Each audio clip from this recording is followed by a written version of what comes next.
We all know her as Sarah Mitchelson, but her Wasps teammates, she's simply Huddy. As she does twice a week, Sarah commutes from Doncaster-based 150 Regiment RLC or her home in Leicester to train here at the Wasps HQ at Acton. At the weekend, she played her 200th match for Wasps in their 24-14 win at Exeter Chiefs. She says there are so many highlights going back to 2008 when she made her debut, none more so than beating fierce rivals Saracens. Oh, there's so many with mixed emotions. When I think the first season we played, Sarries had already won the title, but we then in our last game we beat them on their home ground, and that was a special day. It didn't mean anything, but I think it meant something to the players. And then 3 seasons ago, beating Sarries here is probably a big highlight, not because it was a pretty game, but just because of the fight and the passion that the girls showed on the pitch, and just remind everyone what it's like to wear black and gold. She's unique in military rugby, the only player to have retired from the Army team, which she did in 2016, and still be playing at the top level in the English game. But what the Army misses on the field, and she misses too, is more than made up for elsewhere. I decided that I was going to stop playing for the Army so I could concentrate on my coaching career, which is really important to me and which I love very much so. And so maybe 3 or 4 seasons ago, I said I hung up my boots for the Army. I said I wouldn't play for them again.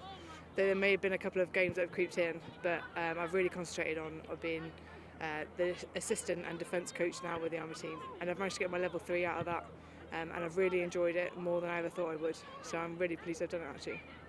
I mean, it's quite a big step, isn't it, when you've loved playing and you've played for so long, and you know it's been part of your life for so long, to make that decision. But you're convinced it was the right one?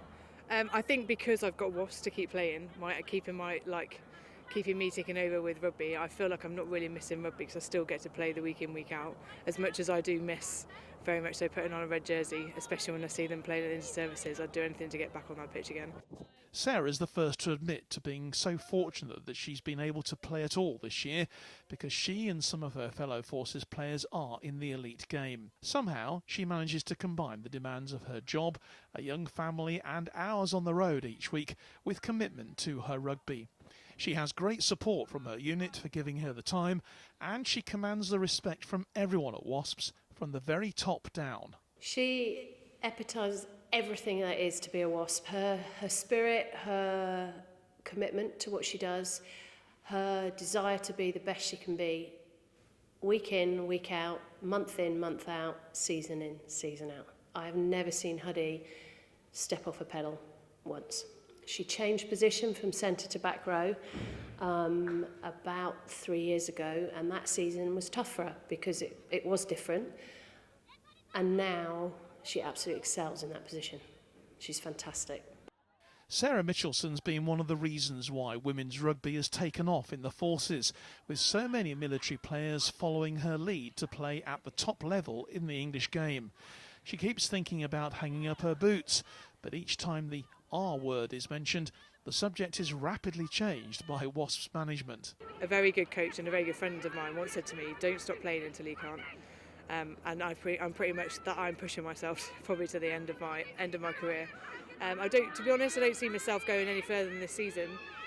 But that's mainly because I now can't commit to so much training as what these girls do, and you need to be here more than once or twice a week to be at this level. And at the moment, I'm still getting in because I'm good enough. But there's going to come a time where I need to be here every evening, otherwise I'm not going to compete for a place on the pitch. Oh, and by the way, if you're wondering why she's known as Huddy by her teammates here, in her early Army playing days there were several Sarahs in the team, so the coach just simply used her maiden name, Hudson. Huddy's likely to be around for a while yet. John Knighton, Forces News, Acton.